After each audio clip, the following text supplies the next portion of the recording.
욥기 34장 31절에서 35장 16절까지 말씀을 살펴보도록 하겠습니다. 32장부터 시작된 엘리후의 발언이 계속하여 이어집니다. 그의 발언에 아무도 반응하지 않지만 엘리후는 꿋꿋하게 발언을 이어갑니다.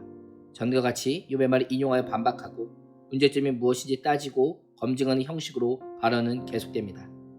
이번에도 엘리후의 지혜는 친구들의 규범적 지혜와 욥의 반성적 지혜가 뒤섞여 있는 지혜임을 보게 됩니다.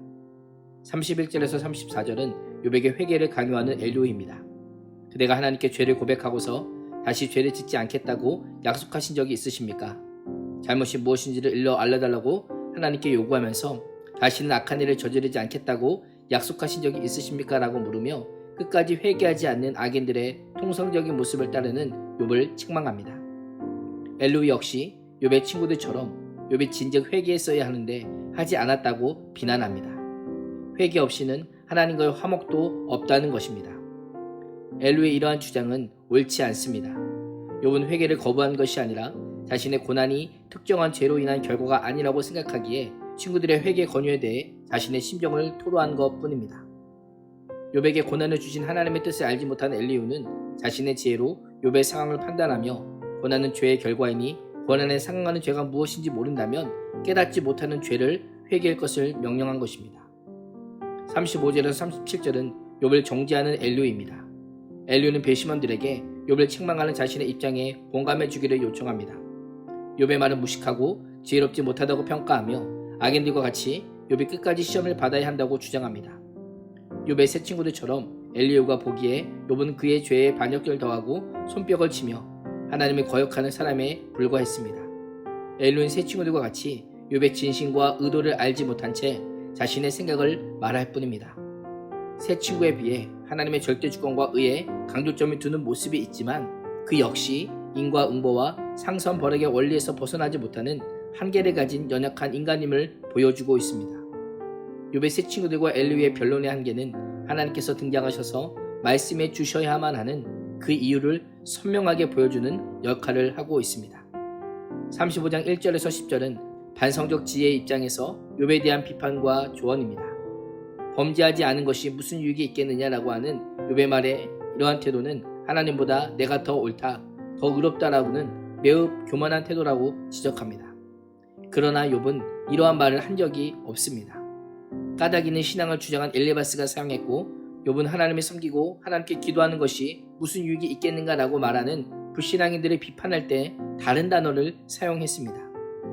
욥이 하지도 않은 말을 비판한 엘리후는 욥과 새 친구들에게 조언합니다. 5절에서 그대는 하늘을 우러러보라. 그대보다 높이 뜬 구름을 바라보라 라고 합니다. 저 높은 하늘보다 하나님은 더 높이 계시는 분이시니 낮은 땅에 사는 인간 행동이 하나님께는 아무런 영향을 미치지 않는다라는 것입니다. 아이러니한 것은 엘리후가 한 말은 욥이 이미 7장 20절에서 한 말과 같습니다. 엘리후는 욥의 무지를 꾸짖으면서 욥의 지혜를 꾸짖는 함정에 빠지고 있는 것입니다. 7절과 8절에서는 또 다른 문제를 지적합니다. 그대가 의로운 일을 했다고 한들 하나님께 무슨 보탬이 되며 하나님이 그대에게서 얻을 것이 무엇이겠습니까? 의롭게 살았음에도 이런 고난을 당한다면 범죄하는 인생보다 나을 게 없지 않느냐라고 말하는 것입니다. 한 인간의 의로움이나 악함은 인간에게만 해당하는 것이지 하나님께는 아무런 영향을 미치지 못한다는 겁니다. 사람들은 억압이 심해지면 부르짖고 세력이 있는 자들이 억누르면 누구에게나 구원을 청하면서 부르짖지만 어두운 때에도 희망을 주시는 창조주 하나님께 돌아가지 않는다라고 합니다. 엘리후는 욥을 향해 당신이 뭐 그리 대단하십니까? 하나님의 영광에 더할 것도 없고 가릴 것도 없는 피조물일 뿐입니다. 그러니 이제 무의미한 논쟁과 재판을 그만두고 겸허하게 이 모든 상황을 받아들이십시오라고 충고합니다. 제발 쓸데없는 논쟁으로 시간과 체력을 소진하지 말고 이젠 그만 멈추라는 것입니다. 엘리후의 책망에 한 가지 질문하게 됩니다.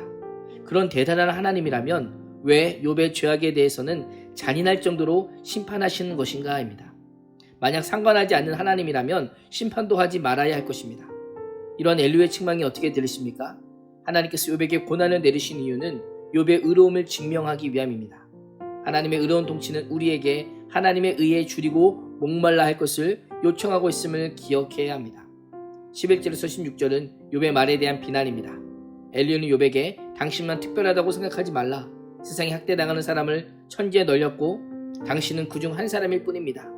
그런 당신의 부르짖음을 하나님께서 먼저 들어주셔야만 한다는 착각하지 말라는 것입니다. 12절과 13절은 하나님께서 대답하지 않으시는 이유를 설명합니다. 악인들은 거만하고 악하기에 하나님께 부르짖어도 하나님께서 들은 채도 않으신다는 겁니다. 전능하신 하나님은 악한 자들을 보지도 않으시고 그들의 호소를 들어주지도 않으시므로 악한 자들의 울부짖음은 아무런 힘이 없다는 것입니다. 엘리후는 하나님께서 욥에게 대답하지 않는 것을 욥의 책임으로 돌립니다.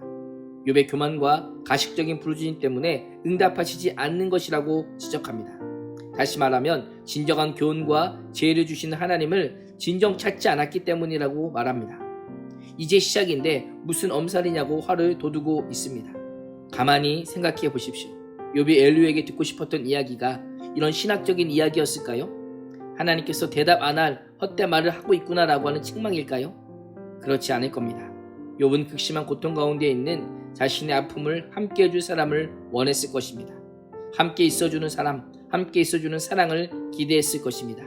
오늘도 예리한 신학과 자신의 가치관에 마비된 이성이 아닌 공감해주는 따뜻한 사랑으로 주변에 힘들고 어려운 분들을 품고 안아주는 따뜻한 그리스도인이 될 수 있기를 주님의 이름으로 축복합니다. 기도하겠습니다. 하나님, 욥의 억울함을 믿지 않고 분노하여 반박하며 충고하는 엘리후의 모습을 통해 말보다는 상대를 사랑하고 걱정해주는 따뜻한 그리스도인이 되게 하여 주옵소서. 예수님의 이름으로 기도합니다. 아멘.